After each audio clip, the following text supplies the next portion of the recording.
السلام علیکم ورحمۃ اللہ وبرکاتہ۔ عورتیں اکثر لعن طعن کرتی ہیں، کیا عورتوں کو اس پر گناہ ملتا ہے؟ ہم نے سنا ہے کہ جس پر لعنت بھیجی جائے اس پر بھی عذاب نازل ہوتا ہے، اور جس نے لعنت بھیجی اس پر بھی عذاب نازل ہوتا ہے۔ درست شرعی رہنمائی فرمائیں۔ یہ سوال پوچھا گیا۔ اللہ اللہ اللہ، واقعی ایسا ہے۔ استاد شاگردوں پر لعنت بھیج رہے ہوتے ہیں، سیٹھ ملازموں پر، نوکروں پر لعنت بھیج رہے ہوتے ہیں، پھر کاروبار میں نقصان ہو جاتا ہے تو پھر روتے ہیں بیچارے۔ اولاد ماں باپ کو لعن طعن کر رہی ہوتی ہے، معاف کیجیے گا، ماں باپ جو ہے اولاد پر لعنت بھیج رہے ہوتے ہیں، اولاد آپس میں بہن بھائی ایک دوسرے پر لعنتیں کر رہے ہوتے ہیں۔ تو آئیے اس سوال کے جواب میں کچھ حدیثیں سن لیتے ہیں۔ 76 کبیرہ گناہ کتاب میرے ہاتھ میں ہے، اور یہ لکھی ہوئی ہے مصنف امام حافظ شمس الدین محمد بن احمد ذہبی شافعی رحمۃ اللہ علیہ، متوفی 748 ہجری۔ لعنت بھیجنے کے متعلق 9 فرامین مصطفیٰ۔ نمبر 1، مومن کو لعنت کرنا اسے قتل کرنے کی طرح ہے۔ اللہ اکبر۔ مومن کو لعنت کرنا اسے قتل کرنے کی طرح ہے۔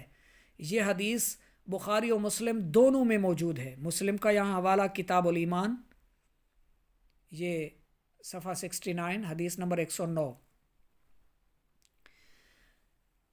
مسلمان کو گالی دینا فسق ہے، یعنی گناہ ہے، برا کام ہے، اور اس سے جھگڑنا کفر ہے۔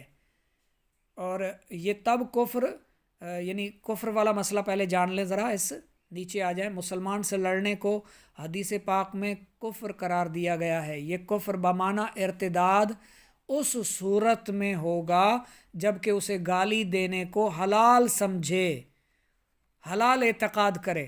ویسے بھی آپ کو پتہ ہوگا کہ یہ آپ کو علم ہوگا کہ کسی بھی حرام شے کو حلال سمجھ لینا کفر ہے، ٹھیک ہے؟ حرام ہے اور اس کو حرام جانتا ہے، کھاتا پیتا ہے تو وہ گناہ گار ہے۔ جیسے پولیس والا رشوت کو حرام سمجھتا ہے کہ یہ حرام ہے، پھر بھی وہ کھاتا ہے حرام، تو وہ گناہ گار ہے، کافر نہیں ہے۔ سود کھانے والا سود کھاتا ہے تو وہ گناہ گار ہو رہا ہے، وہ اس پر یعنی حرام کھا رہا ہے، مانتا ہے کہ حرام ہے۔ لیکن جو شخص رشوت کو حلال کہے کہ نہیں یہ حلال ہے تو وہ مسلمان رہے گا۔ حلال کو حرام کہنے والا اور حرام کو حلال کہنے والا مسلمان نہیں رہتا۔ اسی طرح جب گالی دینے کو، لڑنے کو حلال سمجھے، اعتقاد کرے، تب اس پر کفر کا بامعنی ارتداد آئے گا۔ اس حدیث پاک کے معنی کے بارے میں دیگر تعویلات یہ ہیں: کفر سے مراد کفران نعمت ہے، اور ایسا شخص اسلامی اخوت کی ناشکری کرنے والا ہے۔ اس فعل شانی کی نحوست بندے کو کفر کے قریب لے جاتی ہے۔ یا یہ مراد ہے کہ یہ فعل کفار کے افعال کی طرح ہے، یعنی کافروں کا طریقہ ہے لعنت بھیجنا، تو مسلمان کو چاہیے کہ وہ اس فعل کبھی سے، یعنی برے فعل سے بچے۔ لعنت کرنے والے بروز قیامت نہ تو سفارش کرنے والے ہوں گے نہ گواہ۔ اس حدیث کو امام مسلم رحمۃ اللہ علیہ نے روایت کیا ہے۔ اللہ کی لعنت کے ساتھ لعنت مت کرو، اور نہ کسی کو اللہ کے غضب اور جہنم میں جانے کا کہو۔ اس حدیث پاک کو امام ترمذی رحمۃ اللہ تعالی علیہ نے صحیح قرار دیا ہے۔ اس حدیث کے تحت دیکھ لیتے ہیں، نیچے آ جائیں۔ یعنی یہ نہ کہو کہ تجھ پر خدا کی لعنت، اللہ کی پھٹکار، نہ یہ کہو کہ تجھ پر اللہ کا غضب، اللہ کا قہر وغیرہ، لعنت و غضب کی بد دعا نہ کرو۔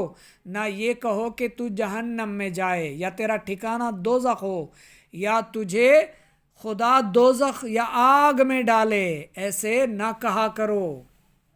مومن لعن طعن کرنے والا نہیں ہوتا۔ صدیق کے لیے یہ لائق نہیں کہ وہ لعن طعن کرنے والا ہو۔ صدیق دوست، اب ایسی بے ترتیبی، غیر تربیت یافتہ لوگ ہو گئے ہیں ہم کیسے ہو گئے؟ ہمارا ذہن کیسا، سوچیں کیسی۔ ایک یار بیٹھا ہوا ہوٹل پہ، دوسرا آ رہا ہے اس کے پاس، گالی دے کر مل رہا ہے، خود میں نے سنا۔ آؤ تیری فلاں، تو وہ کہے گا تیری فلاں، کھل رہے ہیں، ہنس رہے ہیں، مذاق ہو رہا ہے ان کا، گالی دے کر مل رہے ہیں، مذاق ہو رہا ہے ان کا، استغفر اللہ استغفر اللہ۔ ہم اللہ کرے کہ ہماری تربیت ہو جائے، ہمارے دل ستھرے ہو جائیں، دماغ ستھرے ہو جائیں، ہماری زبانیں ٹھیک ہو جائیں، اللہ کرے ہم سنجیدہ ہو جائیں۔ مسلمان کو یہ زیب نہیں دیتا کہ ہم اول فول بکتے رہیں، نہیں، حد ہے، ہمیں ان حدوں کو کراس نہیں کرنا۔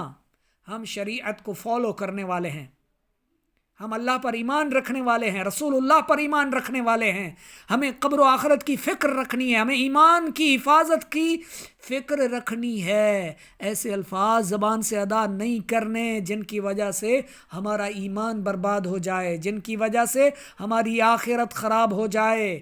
کسی کو لعنت نہ کیا کریں۔ آج تو ایسا ماں لعنت بھیج رہی ہے اولاد پہ، دوست صدیق یار ایک دوسرے کو، یار دوست ایک دوسرے کو لعنت کر رہے ہوتے، نہیں کرنا چاہیے۔ مومن لعنت کرنے والا، تانا دینے والا، فحش گو اور بیہودہ گفتگو کرنے والا نہیں ہوتا۔ اس حدیث کو امام ترمذی رحمۃ اللہ تعالی علیہ نے حسن قرار دیا ہے۔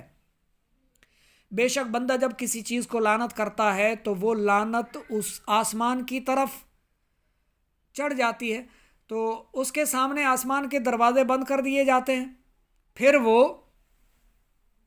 دائیں اور بائیں جانب راہ لیتی ہے، دائیں یا بائیں جانب کی راہ لیتی ہے۔ اگر جگہ نہیں پاتی تو جسے لعنت کی گئی، جسے لعنت کی گئی وہ اگر لعنت کا اہل ہوتا ہے تو اس کی طرف جاتی ہے، ورنہ اگر وہ اہل نہیں ہوتا تو دینے والے پر لوٹ جاتی ہے۔ یہاں غور کیجئے، جس نے لعنت بھیجی ہے پھر اسی پر آ کر نازل ہوتی ہے، پھر وہی لعنت کا مستحق ٹھہرتا ہے اگر سامنے والا اہل نہیں تھا تو۔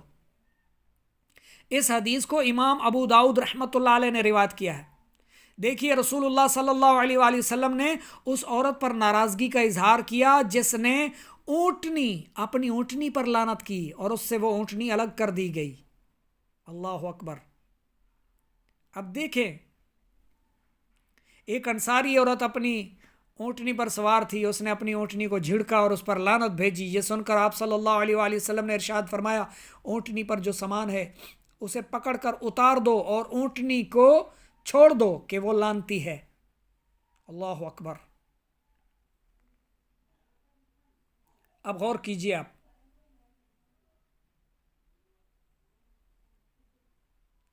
کیا بات ہے، کہاں جائیں ہم، کیا کریں، کیسے تربیت کریں ہماری عوام کی؟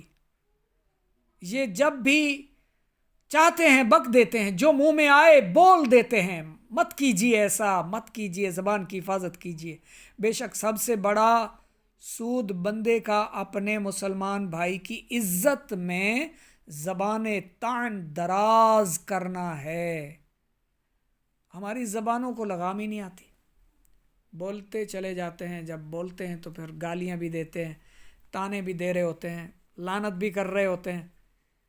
تو دیکھا آپ نے، یہ ساری وعیدیں آپ نے سن لی، تو امید کرتا ہوں کہ انشاءاللہ اب اپنی ہم زبان کی حفاظت کرتے ہوئے اپنی زبان سے اچھے الفاظ ادا کریں گے، اور جو فیس بک، یوٹیوب یا دیگر سوشل ادارے پر لوگوں پر لعن طعن کر رہے ہوتے ہیں، میرے خیال سے انہیں بھی چاہیے کہ وہ جس کو غلط کرتا ہوا دیکھ کر اس پر لعنت کر رہے ہیں اس کی اصلاح کے لیے کومنٹ کریں، اس کی تربیت کریں، جو کم از کم جو اہل نہیں ہے اس پر نہ کریں، ٹھیک ہے؟ ورنہ یہ نحوست آپ پر نازل ہو سکتی ہے۔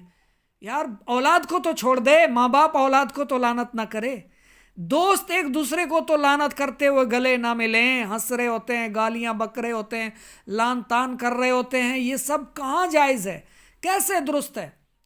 دعا کیجیے اللہ کریم ہم سب کو، ہماری زبانوں کو ایسی توفیق بخشے کہ بس اللہ کے ذکر میں یہ مصروف رہے، اللہ کی یاد میں مصروف رہے، بس اللہ تبارک و تعالیٰ کا نام لیتی رہے، یہ زبان ہماری دن رات قرآن پڑھتی رہے، حدیث پڑھتی رہے، قرآن پاک کا ترجمہ پڑھتی رہے، حدیث کہ ترجمے پڑھ پڑھ کر عوام کو سناتی رہے، نیکی کی دعوت دیتی رہے، برائی سے منع کرتی رہے۔ اللہ کرے ہماری زبان سدھر جائے۔ چپ رہو گے تو نجات پا جاؤ گے۔ ایک چپ 100 کو ہرائے، یہ سنا نہیں آپ نے؟ بعض لوگ سوال کر رہے ہوتے ہیں ہمارے گھر میں جھگڑے ہیں، لڑائی ہے، ختم ہی نہیں ہوتی۔ میری بہن آپ خاموشی اختیار کر لیں، پھر دیکھیے کہ آپ کی کیسے عزت ہوتی ہے۔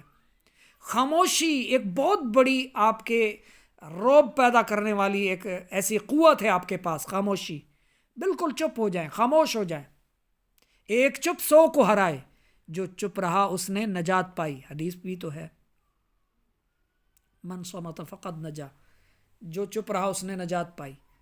تو اپنی زبان کو سنبھالیں، ہم اچھے الفاظ ادا کریں اور اچھے الفاظ کا مجموعہ ڈھونڈا کریں اور اچھا بولنا سیکھیں اور اچھا لکھنا سیکھیں۔ خاص طور پر لعنت سے، طعن سے، گالی گلوچ سے بچنے کی کوشش کریں۔ نیت فرما لیجئے اور میری اس ویڈیو کو زیادہ سے زیادہ شیئر کیجئے، لائک بھی کیجئے، اور یہ چینل جو میں نے اب بنایا ہے اس کے لیے یعنی اصلاح اور تربیت کے لیے، اپنی اصلاح کے لیے، میں اپنی اصلاح کی کوشش کروں گا۔